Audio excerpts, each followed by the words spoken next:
Is this a great game or what with the Hall of Famer Tim Kurkjian? I'm his son, Jeff Kurkjian. Dad, we've done it. The 2025 season has finished.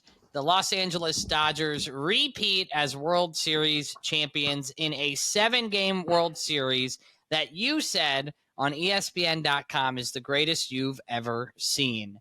Wow. This was so good for the game, Jeff. You know how many text messages I got from friends of mine some of whom aren't even great baseball fans, and they loved every second of it. I had people saying Game 7 is the best game I have ever seen. When I got to, Kelly's sprinkle, does anyone know what a sprinkle is for a woman? Does anyone know what that means? Because I found that not everyone knows what a sprinkle is, right? Yeah, a sprinkle is a baby shower, but it's if you already have a kid or multiple children. So in this case, my sister Kelly has a boy and a girl, and so she doesn't want to throw a full shower. And the point being is, I really think it comes down to gifts. That's why you call it a sprinkle. Is like, hey, we already have 2 children, we already have a boy, already have a girl, so getting us a crib or getting us a changing table or all this stuff, we don't need it. We already got it from the other kid. So a sprinkle is more of just a celebration for just this one baby and a little bit lighter on the gifts is what I imagine. Well, as you saw when I staggered into the sprinkle the other day on an hour and a half sleep from Game 7, all anyone wanted to talk about was not Kelly having a baby, but the World Series. And the point is, that's how compelling it was to our best baseball fans and even our mildest baseball fans. That's what really attracted people. This game, all these games just really appealed to so many people, and that's why I love it. And Jeff, look, this is my opinion. It doesn't mean it's right. I've covered 44 World Series. I've covered 26 Game 7. So at least I've been there for all of these, and I thought nothing would ever top the 91 World Series with the Twins and the Braves and Jack Morris 1-0 shutout in 10 innings. I wasn't sure anything would approach 2001 in the Diamondbacks and the Yankees, Game 7, Luis Gonzalez off of Mariano Rivera. I didn't think anyone would approach that, but this one did. Game 3, Jeff, was one of the all-time craziest, greatest games ever seen. 18 innings. Game 6, of course, finished with the oddest ending I have ever seen to a major league game. I mean, this 3-pitch opera by Tyler Glasnow made absolutely no sense. He comes in with second and third, nobody out in a non-forced situation, throws 3 pitches and doesn't allow a run because they had a 7-4 double play to end that game, which had never happened in the history of any postseason game, let a World Series game. And that, of course, led to the epic Game 7, one of the great Game 7s I've ever seen, and one of the great Game 7s of all time. And that doesn't even count, Jeff, all the amazing storylines that took place in this World Series. Yamamoto, Ohtani, Vlad Jr., Yashevich, Ernie Clement, they're everywhere. And that's what made it so fascinating. The games were flawed, Jeff. There were a lot of mistakes, base running, and some other errors that were unacceptable. But every game was so interesting, so entertaining, and so much fun. That's, to me, why it's the greatest World Series that I've ever seen. I highly recommend everybody go to ESPN.com. It's the lead story. 2025 World Series, Dodgers Blue Jays was a series for the ages by Tim Kurkjian. Dad, I read it this morning. It's an absolutely great read. It moves so incredibly. What a time to be alive. Okay, that is how it wraps up. You got to read the article, ESPN.com. I'll also share a link on our socials at Great Game or What. Dad, and it was just so perfect, and people are going to complain. Repeating Dodgers, go out and spend all this money and get all the best players. But at the very least, it was a great series to watch, right? I mean, that's what we can take away from it. Right, Jeff. And look, I understand people complaining about the Dodgers, but let's look at the last 6 years, Jeff. 3 World Series and a winning percentage of .633. The last team to go 6 years, win 3 championships, and have a winning percentage that high was the Yankees in 1953 to 58 during some of the greatest Yankee teams ever. The Dodgers are a dynasty. You don't have to like it, but you have to acknowledge. But more important, Jeff, I think the Blue Jays in this World Series showed everyone that there is a different way to play the game. There is a better way to play the game. Be an elite defense. Put the ball in play. Value the hit as opposed to trying to hit the ball out of the ballpark. Run the bases properly and have a little camaraderie and a little chemistry and a little character in the clubhouse. The Blue Jays impressed me to no end in this postseason, especially in the World Series. Now, should they have won?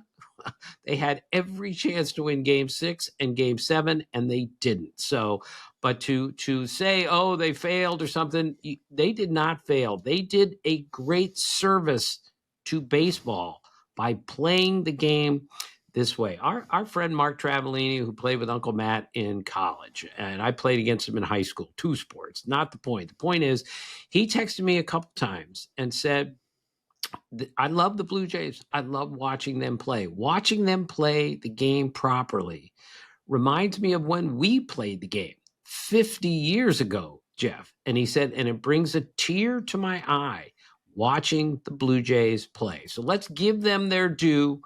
They probably should have won that World Series, but you got to credit the Dodgers for making the biggest plays and the biggest hits at the biggest time. It was stunningly good. Any other takeaways? I mean, you were traveling, Dad, all over the country and other countries, LA to Toronto, LA, barely getting in touch. You did an amazing job keeping up with the podcast. God bless you. Did you end up finding a Diet Mountain Dew in Toronto really quick before we jump into more baseball?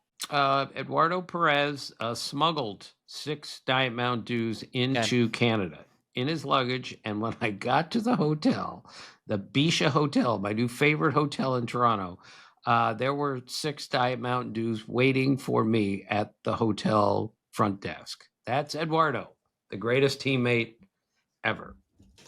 So what other takeaways, Kurkjians? What do you want? We got all World Series here. Jeff, Yamamoto. I mean, seriously, 96 pitches in Game 6, comes back to pitch the next day, throws 34 pitches to get the victory to win the World Series MVP. Jeff, look, there are no hot takes on this show. We have not challenged our starting pitchers, especially enough to go the extra mile. We won't let them do it because we don't want them to get hurt, and yet they all get hurt anyway. This kid said, I am ready.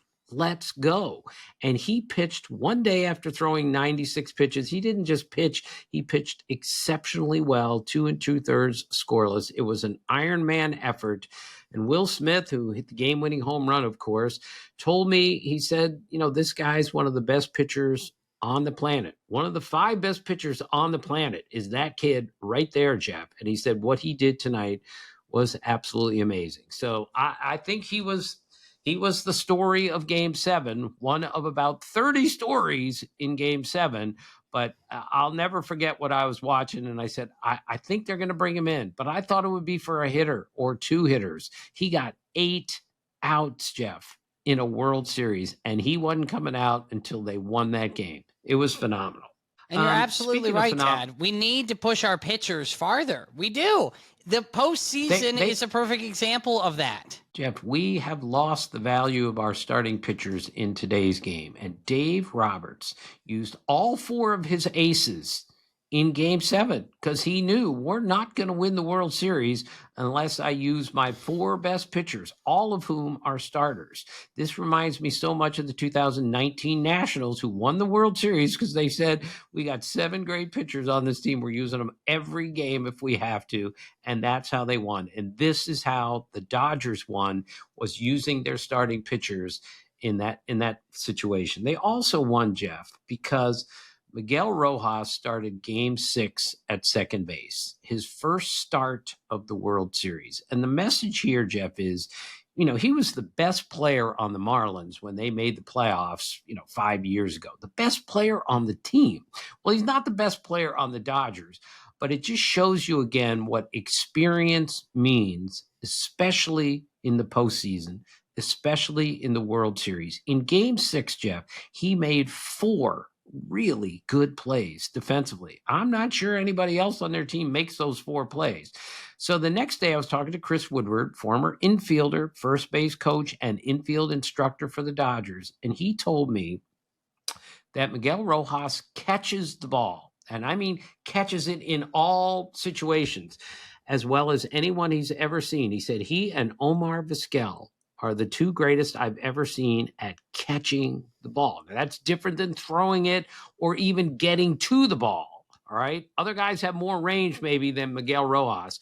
But in that double play that he had against Addison Barger, go back and look at that again, Jeff, how he caught that ball. That was an awkward throw. I mean, it was a great throw, but it was an awkward catch. He made it. So just keep in mind that the Miguel Rojases of the world are the reason that the Dodgers won. Not to mention, Jeff, he had a home run in the 9th inning of Game 7 to tie the score. So he and Bill Mazeroski are the only players in Major League history to hit a game-tying or game-winning home run in the 9th inning of Game 7. And Rojas, it was his first extra base hit of the postseason, and it was a homer in the 9th inning of Game 7. Jeff, this is why baseball is the most beautiful game, and this is why there is nothing in this world, sports-wise, better than October baseball.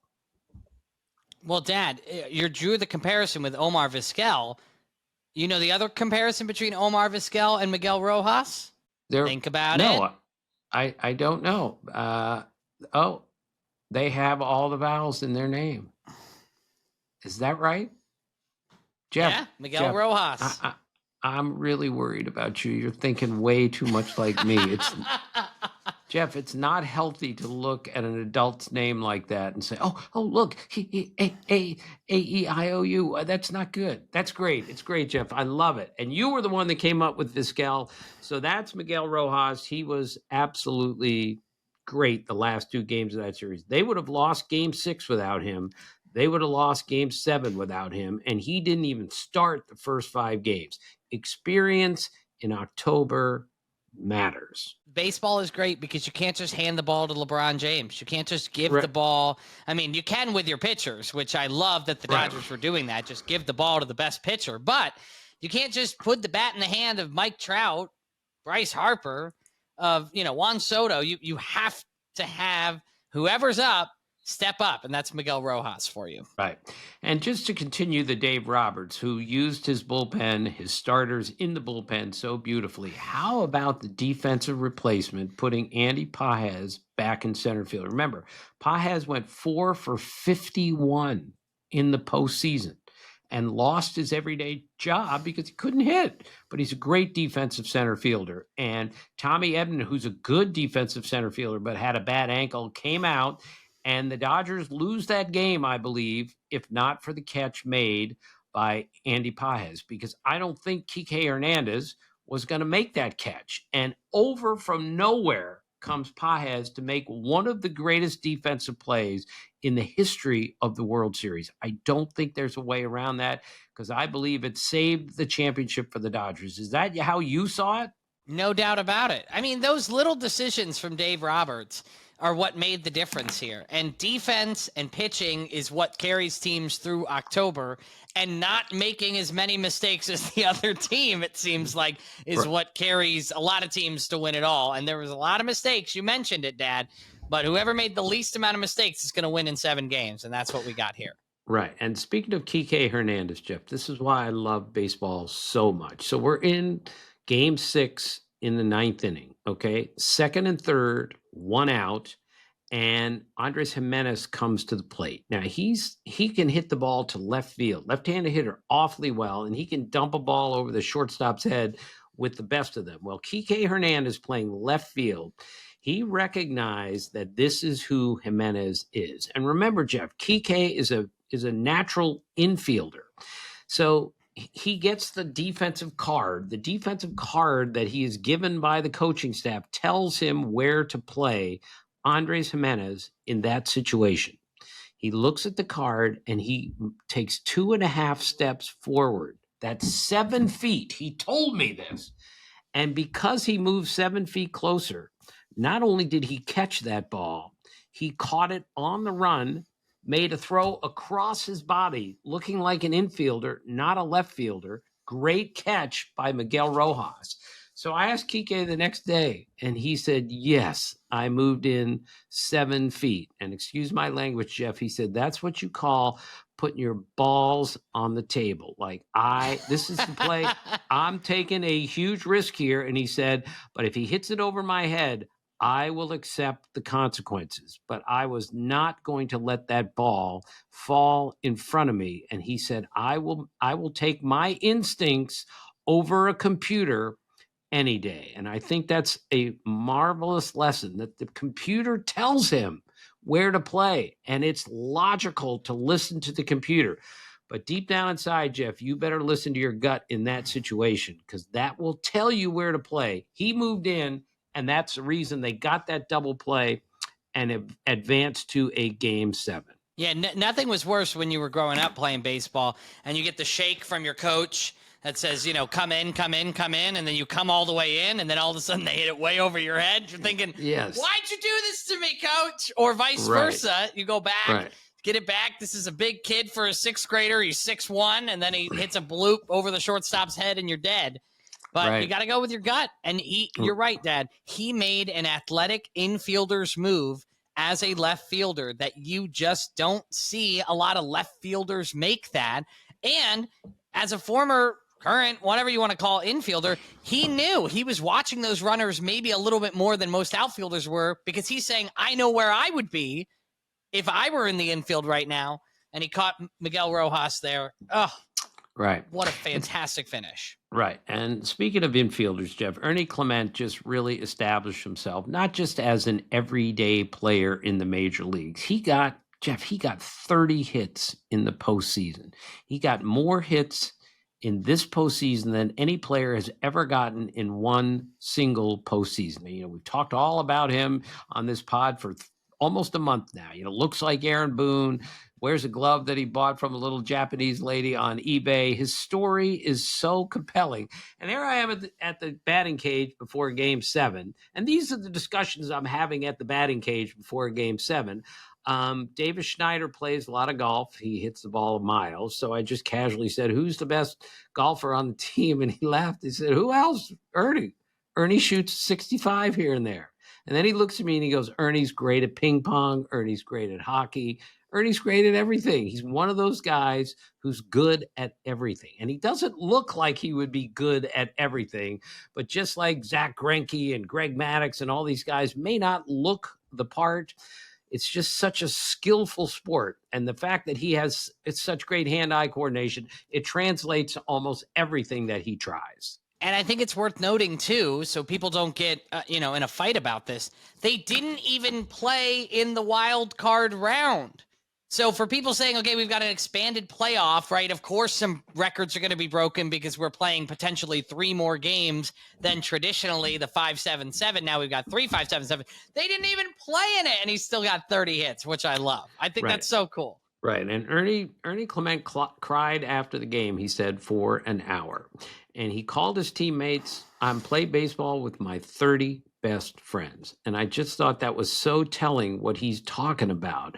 That, chemistry, camaraderie, really, really matters on a baseball team, especially when you get this late in the season. So again, congratulations to the Blue Jays. Again, Jeff, maybe the best player that I saw the guy who had the most impressive postseason was Vladimir Guerrero Jr. And we've been over this, Jeff. He's a much better defensive first baseman than people think. He's got great instincts for the game.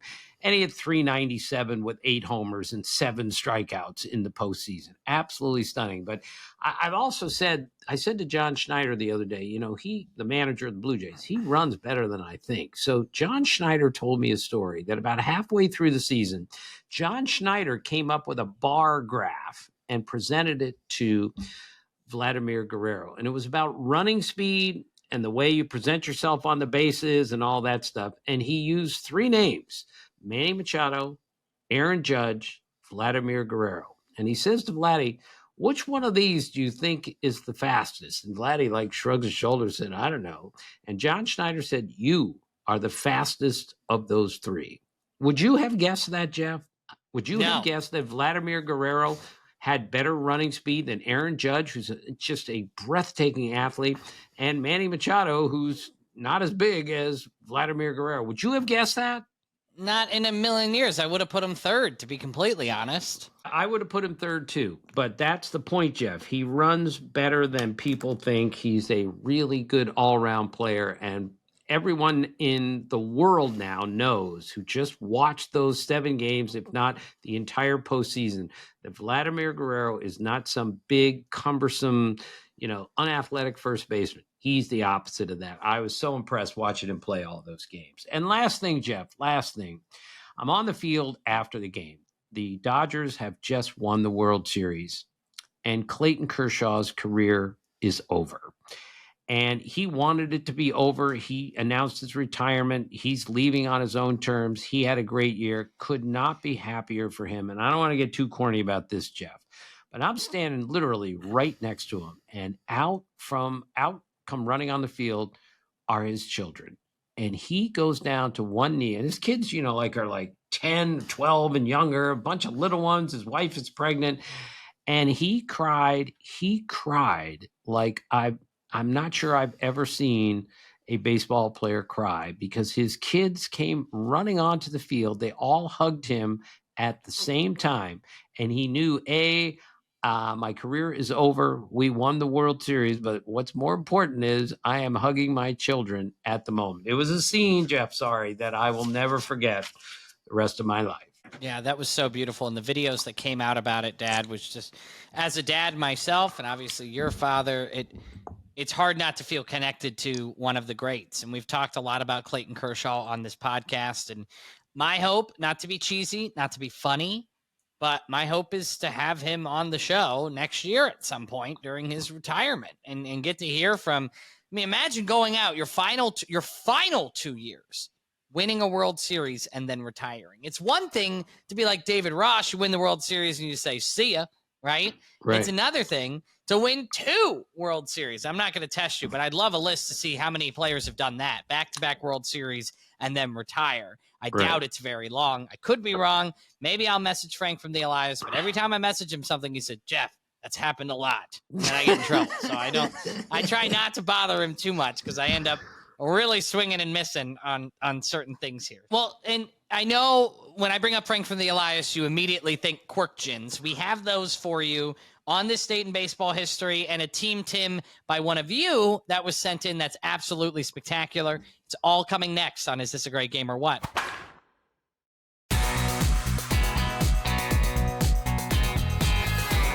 Welcome back to Is This a Great Game or What, Dad? The Kurkjians jumping right in. What do we got? Well, speaking of Frank, I needed Frank's help with this. I found it a little interesting that the World Series ended with a double play.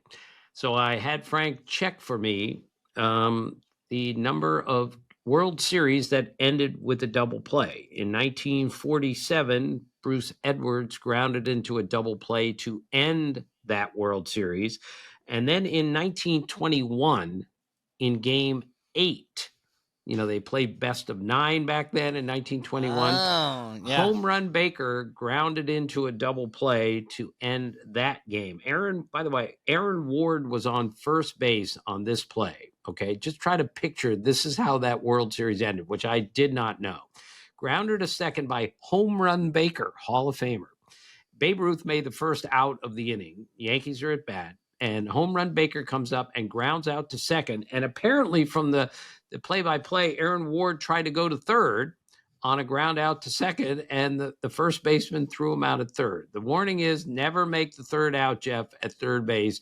He didn't just make the third out. He made the final out in Game 8 of the 1921 World Series. So I went, and then I started thinking, Game 6 ended with a double play. So this is the first time in Major League history that Game 6 and Game 7 ended with a double play.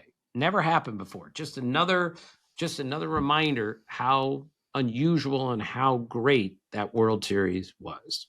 Dad, there were so many things that happened in this World Series that have never happened before. I mean, I had friends texting me, checking in on you, making sure your heart wasn't stopping from all of the firsts that happened in this World Series. Yeah, well, again, one of my favorite sentences in the world is for the first time in history, or the first Right. time ever, which is redundant, by the way, Jeff. The first time, all you have to do is say the first time. You don't have to say ever, but you got to say it for emphasis. I'm with you. All right, Jeff, I only have 2 Kurkjians, but I want you to present the second Kurkjian because you were the one that put it in my head. Will Smith. Will Smith. There has been a Will Smith to win the World Series in 2020, 2021, 22, 23, and now 24 and 5. 6 straight years, a Will Smith has won the World Series. Dad, Jeff? This streak is unprecedented. Right, Jeff, this is so great. And it wasn't just any Will Smith that won it this year. He's the one that hit the home run in the 11th inning to win the game. So he guaranteed that the Will Smith sequence continues here with a home run in the 11th inning. It was great. So thank you for that question, Jeff. It was really, really good. Yeah, and he's signed through 2033. You know, I had to check if he had any sort of, if he was going to be a free agent or something. Nope, he's signed through 2033. So I'm not saying a three-peat, but part of me wants to see it just to have another Will Smith because there's no other Will Smiths currently playing Major League Baseball. The other one retired, that one with the Rangers and so on. So I'm this is my personal tracking here. And maybe we'll get him on the podcast to make him a little nervous about trying to three-peat in order to keep up the Will Smith tradition. Right. Absolutely. All right, Dad, on this date in baseball history, November the 4th. Right. Tito Francona, the father of our dear friend Tito Francona, the manager of the Reds, was born on this date in 1933. He died several years ago. I'll just never forget talking to Terry Francona, our Tito Francona. And he told me he went on a 10-day road trip when he was with his dad. And he was like 8 years old. And he got to go in the clubhouse and he was with his dad on the bus, on the airplane, wherever they went.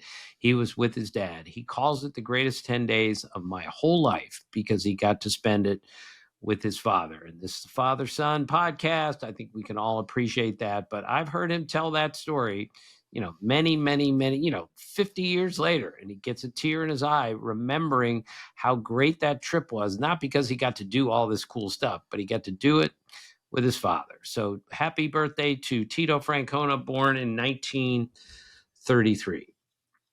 1968, Carlos Baerga was born, one of the better switch hitters that ever played the game, played on those great Cleveland teams, and one of the great guys ever. I run into him once in a while. We always have a great time talking. And remember, Jeff, he's the first player in Major League history to hit a home run from both sides of the plate in the same inning. Now, wow, yeah. Do you remember that, Jeff? Do you remember that stat? It's one of the few that when I hear that name, it kind of pops up in my head, Yep. So when I covered the Seattle Mariners Class A team in Alexandria, Virginia, the Alexandria Dukes, like a million years ago, Gary Pellant, a third baseman, hit home runs from both sides of the plate in one inning. And I wrote about it that day, and we checked as best we could, and we determined in the history of professional baseball, no one had ever done that. Now, it's possible somebody did and we missed it, but when Carlos Baerga did it in the major leagues, I ran down Gary Pellant. I found him after all these years, and I say, this is Tim Kurkjian with Sports Illustrated, and he said, I know why you're calling. And then we relived him hitting a home run from both sides of the plate in one inning. That was one of many claims to fame for Carlos Baerga. On this date, Jeff, in 2001 was the famous, which we referenced earlier, the Luis Gonzalez single over a drawn-in infield against Mariano Rivera. 2 runs in the 9th. They beat the greatest closer ever to win the World Series. It was, after 91, it was the greatest World Series I had ever covered. And it was a magical scene that night in Arizona. And Jeff, we talked about Yamamoto winning Game 6 and Game 7. Randy Johnson was the winning pitcher in Game 6 and Game 7 in 2001. So Yamamoto became the first pitcher since Randy Johnson to do that. He came back after starting a game and pitched in relief. And I said after that game in 2001, from now on, toughness should always be measured by the unit, because that's how tough Randy Johnson was, that he said, I don't care how many pitches I threw yesterday, I'm pitching tonight and we're going to win the World Series. And then they did. That's what Yamamoto did. He did it even better than Randy Johnson because he threw 34 pitches. It was incredible. It was so good. And Jeff, on this date in 2010, Sparky Anderson died. He's one of the great managers of all time, Hall of Famer, first manager to win the World Series in both leagues, first with the Big Red Machine and then in 84 with the Tigers. Sparky taught me so much about baseball. He made me laugh so many times. And, Steve Rushin, our great friend, did a story for Sports Illustrated on Sparky Anderson. It was right about the time that the movie Naked Gun came out, when Leslie Nielsen, is pretending to be the umpire, and every call he makes is just, it's just ridiculously funny. Right. With the, he's doing the Michael Jackson moonwalk and all that stuff. And Sparky Anderson, while being interviewed by Steve Rushin, is imitating Leslie Nielsen being the umpire in the Naked Gun. Only Sparky would do that.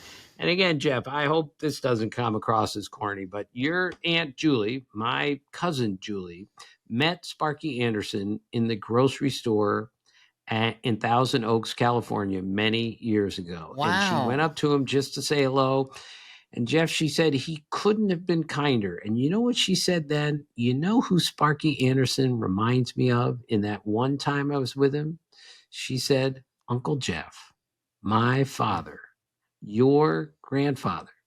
Julie met Sparky Anderson, and he reminded her of my dad. How cool is that?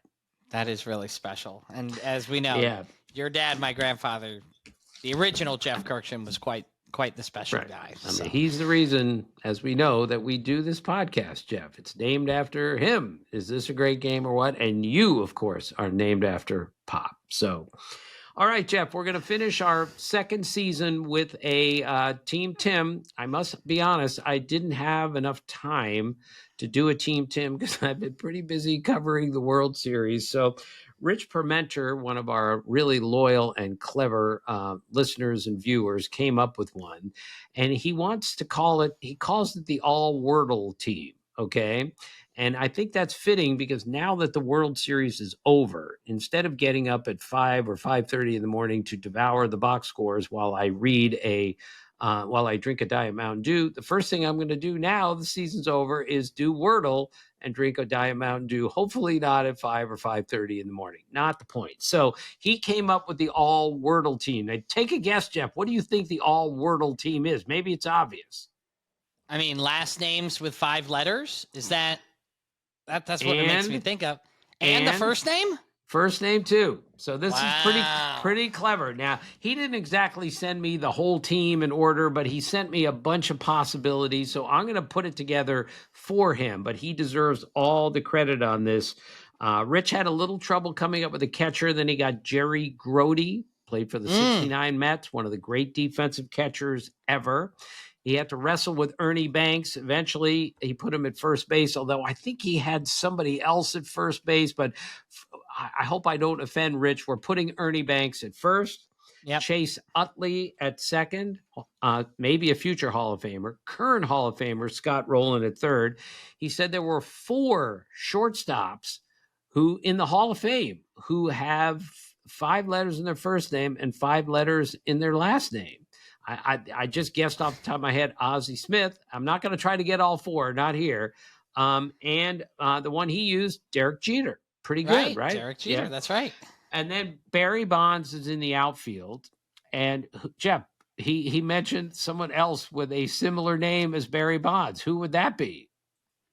Oh, gosh. Barry Bonds' father, Bobby Bonds, right? Bobby Could Bonds, also be out there. Both Wordles. How cool is that? He had Robin Yount in the outfield instead of putting him at shortstop. Oh, yeah. I think he had Robin Yount as also one of his Hall of Fame shortstops, but we're going to put him in the outfield. He's got Rusty Staub in the outfield, and he had a bunch of other guys. So if I left out some great ones, Rich, I'm just coming up with the team based on what you sent me. Lefty Grove, who I believe is the greatest left-hander of all time. Lefty Gomez is another one of the great Yankee pitchers. By the way, Lefty Gomez was really worried about where the strike zone has gone since he played in the 50s and 40s and all that stuff. So he said the strike zone today, he said this 30 years ago, the strike zone today is the top of the belt buckle to the bottom of the belt buckle. So he was basically saying the strike zone's only about 1.5 inches high. So he was great. And the relief pitcher is Randy Myers. And I'm sure there were many others, but Randy Myers, one of the nasty boys from the Cincinnati Reds who won the World Series in 1990. You got a DH? Because I got one. No, I need a DH. David Ortiz. Wait. David Ortiz. Big Poppy. How about that? I got a manager, too. Do you need a manager? Yes, I want a manager. Give me Bruce Bochy. Hey, Jeff. Right? That's a good choice. Really contributing. Jeff, we have learned so much about you in these 2 years on the air that you're a great listener, and you really added to these lists along the way, even though the Team Tim list, if I remember, our Hall of Famers named Tim, beat the Team Jeff list. Am I right after all these weeks? Do we Thanks determine for bringing that? up such an unpleasant subject. Why don't you give me a paper cut and put lemon juice in it? We're closed. Is that really how you want to end this season? Yes, Jeff. I'm just kidding. Look, this season, I'm just kidding. This season was so great. I'll say what I said about 100 times during it. The most unpredictable baseball season I've ever seen. The postseason was even more unpredictable than the regular season. And the World Series was even more unpredictable than the rest of the postseason before it. That's what makes baseball so great, Jeff. You go to the ballpark and you might see something that you've never seen before. And I promise you, I slapped my forehead at least 24 times during this World Series saying, how did that happen? When did that last happen? That's the beauty of baseball. And that's why this season was so great. Postseason was so great. And that was the greatest World Series that I've ever covered. Slapping your forehead. Large target to hit there, Dad. So look at the power alleys I got on my head now, Jeff. It's terrible. And well, they're gonna look even more so that way next year when the podcast continues. But right. Dad, we haven't mentioned we do have a guest lined up for tomorrow. We're gonna have, just absolute superstar baseball reporter. Dad says the best one we've got in this industry. Ken Rosenthal is going to be on the podcast tomorrow. I am really looking forward to this. Right. Now, this will officially be, Jeff, the shortest podcast in the history of podcasts. Now, I'm not talking about time. I'm talking about height. You are pushing 5'6", maybe 6.5. I might have slipped under 5'5". Ken Rosenthal is exactly the same height as I am. So the three of us, all under 5'6.5", will be doing the podcast on Wednesday. People don't remember, and they shouldn't. I covered the Orioles in the mid-'80s with Ken Rosenthal. Richard Justice will talk a lot about that. We'll talk about the World Series, but we'll talk about what it's like to look like us and cover the major leagues. It'll be great fun. He's a fun guy. And again, he's the best. He's a great writer, but he's the best reporter that baseball has to offer today. And he has been for about 20 years.